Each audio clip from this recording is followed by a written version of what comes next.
hotel room, right? Regardless, morning, another day, another real world test. Today, we're doing it on the iPhone 12 Pro Max. If you're not familiar, real world testing this channel is where I'm gonna use this phone as my normal phone. My SIM card is in it and everything. Use all the normal apps that I always do, etc. But we're gonna check in on the battery throughout the day and kind of see how that's doing. And I'll also take photos on it and some of its competitors, and we can compare those as well, along with not just competitors, but some other iPhones. Because I'm kind of curious, like, how does the Max do versus the Pro, for example? In the meantime, though, this video takes place in New Haven, Connecticut, which is the home of Yale and a few other pretty interesting things. But we'll go check all of that out in a minute. First things first, though. I need coffee.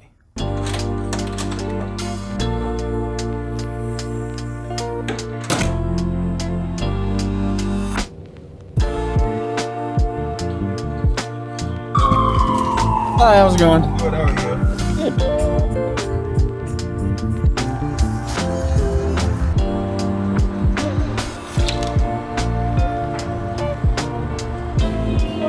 Hi, how are you? Good. Yeah, oh, okay, thank you so much.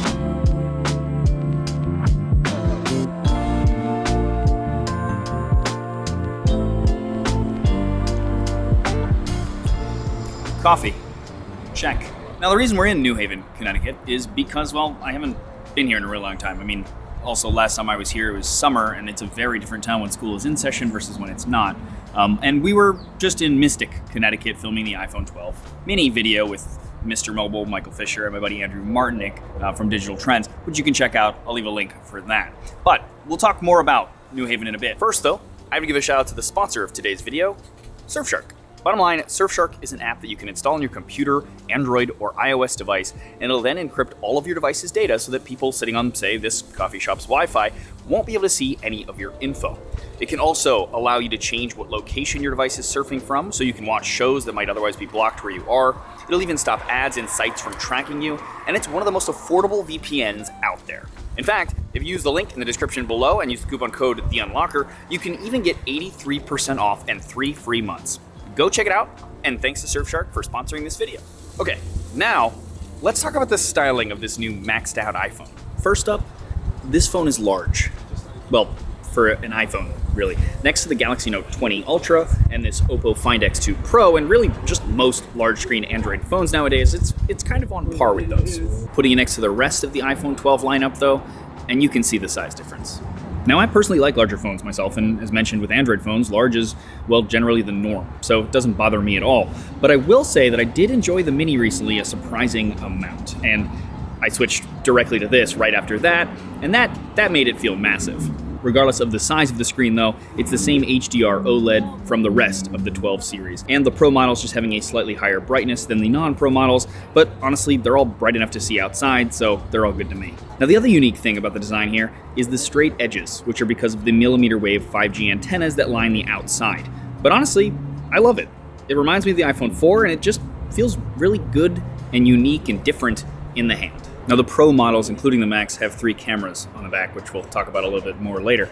But they also have this matte glass finish on the back, which may seem like a small thing, but I don't know, it does make it feel a lot more premium than the regular non-Pro models. Okay, while we're here, let's check in on the battery. It is 1:07 p.m., and we are at 84%.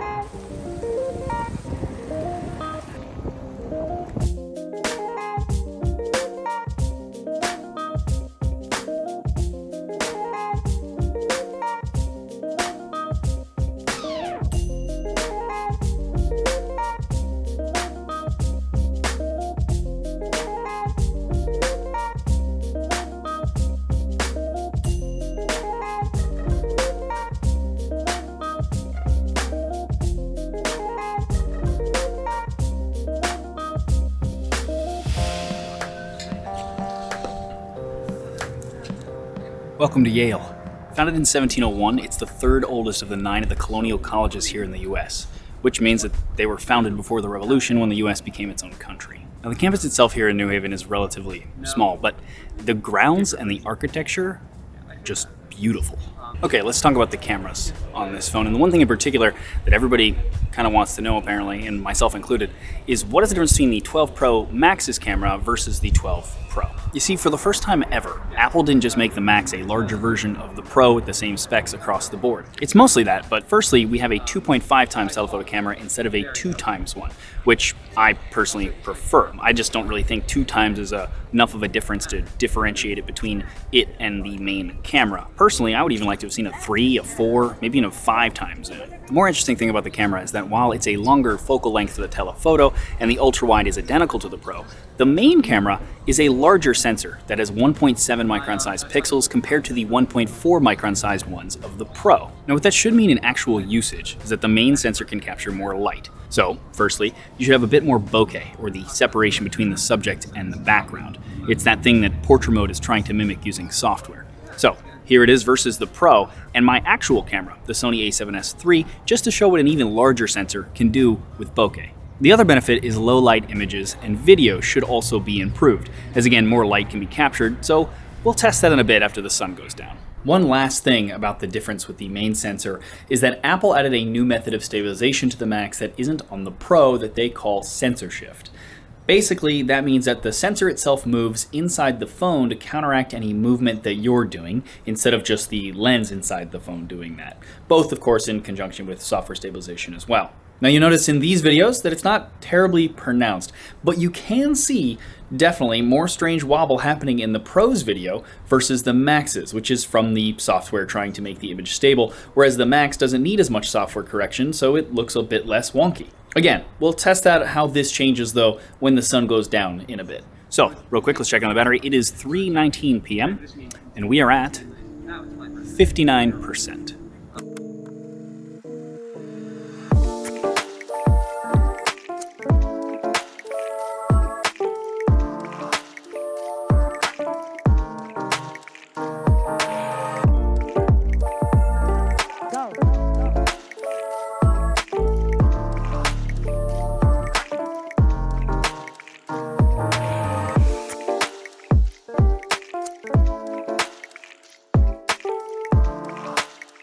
There's another thing that New Haven is well known for.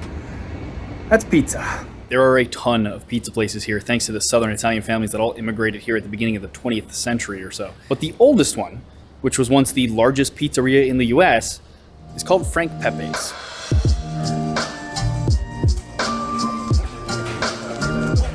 And the pie you gotta get here is the white clam pie.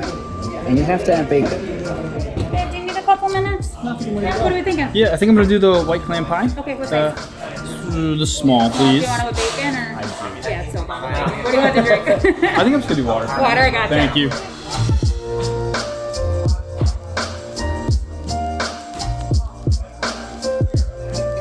Now there's a line. I can't believe I ate that whole pie. It's so good though.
Okay, on the way back to the hotel, we gotta make one more stop at a food institution here. Louis Lunch is the oldest hamburger restaurant in the US, and before it was in this tiny brick and mortar place, it was originally a small wagon where Danish immigrant Louis Lassen apparently invented the hamburger in 1900 when a customer in a rush asked him to, quote, slap a meat puck between two planks and step on it, end quote. At least according to the story. The restaurant is still run by a 4th-generation member of the family, and the burgers, still served on white bread, are super simple and just a good greasy thing. Perfect for, say, heading home after a bar.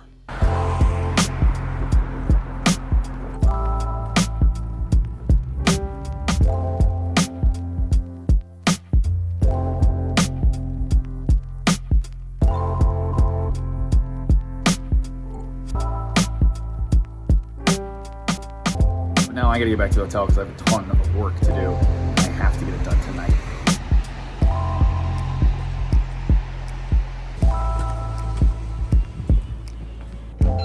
Third floor.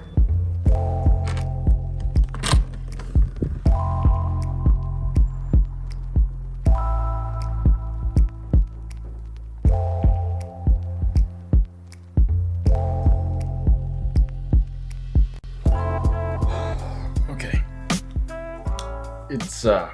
It's gotta be really late. I'm calling it a night. Video's done though, but you know. Yeah. It is 3:51 a.m. and we are at 5%. Now, here is my screen on time and my usage for anyone who is curious about that. As far as battery life is concerned though, it's great. I mean, the 11 Pro Max was a really solid battery life phone. The 12 Pro Max, I would say, is either on par or maybe even a little bit better than that. So that's amazing. There you go, guys. Let me know what you guys thought of the camera of this phone compared to the 12 Pro. Now that you've seen all that on the screen, kind of curious what your thoughts are, if you guys think it's worth it. I mean, the phone itself is an extra $100 for the base model, but you know, if you want a phone with a larger screen and you want that extra battery life, that alone might be worth it. So, but I'm curious what you guys think. Let me know in the comments below what you think of the phone, etc. But also, let me know what you think of this format. Again, just keep doing it pretty vloggy-like, but I enjoy making them. Hope you guys still enjoy watching them. But if you like this video, please thumbs up it or share it. It's greatly appreciated. Also, check out the rest of the channel. If you like what you see there, please subscribe and ding the bell next to subscribe so you get notified when I do new videos. As always, though, regardless, thanks for watching. And I'm going to bed.